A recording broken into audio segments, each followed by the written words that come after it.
If your child is finishing her or his last year in high school and you're trying to process your child's senior year, this episode is for you.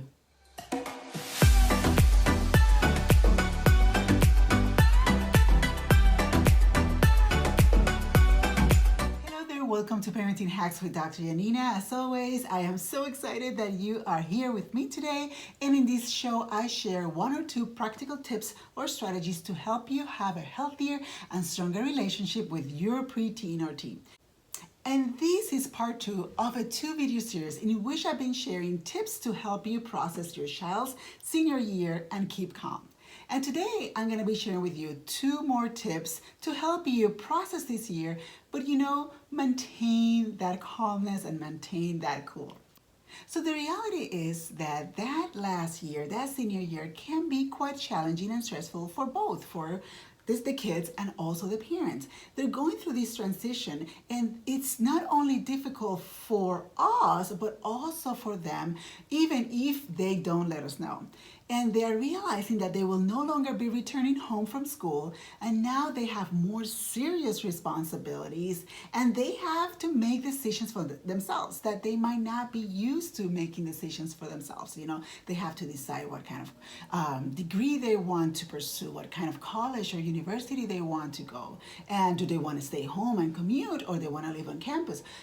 These are all a lot of different concerns and worries that are normal. And the truth of the matter is that even though they might not tell you, they're probably freaking out. It's a lot to process, and that's when it is important to be mindful about what they're experiencing at the moment, but also keep a future-focused approach so they view the next phase as an exciting opportunity and a fulfilling opportunity. So the first tip I want to share with you today is to be aware of that responsibility dance. And sometimes it's tough, and I hear you because I am going through it. As I said before, my oldest son is a senior in high school, and we are going through all the process of applying to colleges, working on that financial aid forms and all these different things. And it can be hard to let go. But the truth is that during that senior year, there's so many decisions that we have to make with our senior children. And no wonder there's a bit of pushing and pulling between you and your child over who will do what, right? I'm sure you're like, yep, I know, I hear you. It's time to let go a bit more than before and let them make their own decisions. And as hard as it can be, we have to do that. We have to trust them, and we have to trust the process. They need to feel that they own this process. Otherwise, it's not going to be the same. Always be there for them and be available for them and hope for the best, of course. But I would say not to fully let go. It's important that sometimes you're there to remind them or require them that they need to complete things that must be done when they are procrastinating. Keep in mind that they are teenagers and they have not lived enough to fully understand the dangers of those poor choices, right?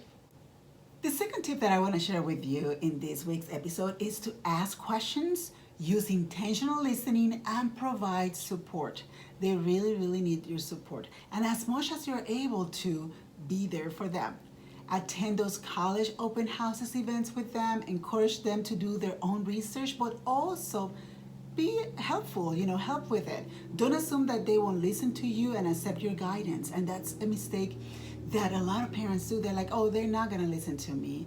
And they might even pretend that they're not listening to you. But don't let that stop you from guiding them and providing the knowledge that you have and the guidance that you can give them.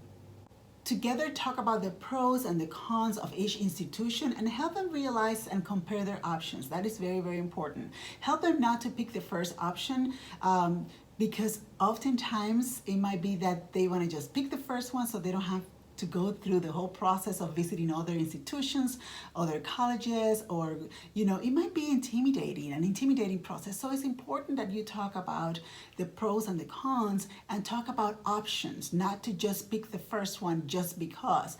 Let's talk about why you want that option. What about the other ones? What are the pros? What are the cons, right? But very importantly, I really encourage you to avoid that urge to lead the conversation.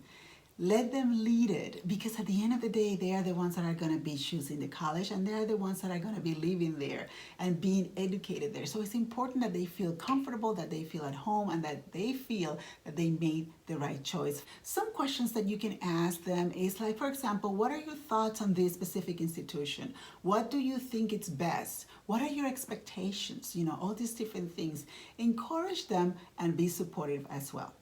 So, to wrap it up this week, my 2 hacks are: be aware of that responsibility dance. I think it's time to let go a little bit, but not fully. And also ask questions, those questions that will help them compare the institutions and make the right choices for themselves. And listen and always provide that support. Don't assume that they don't want to hear what you have to say.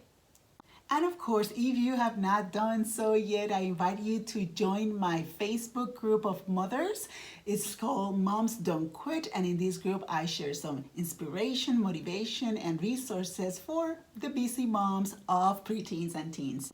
So I just wanted to let you know that I will be taking November and December off.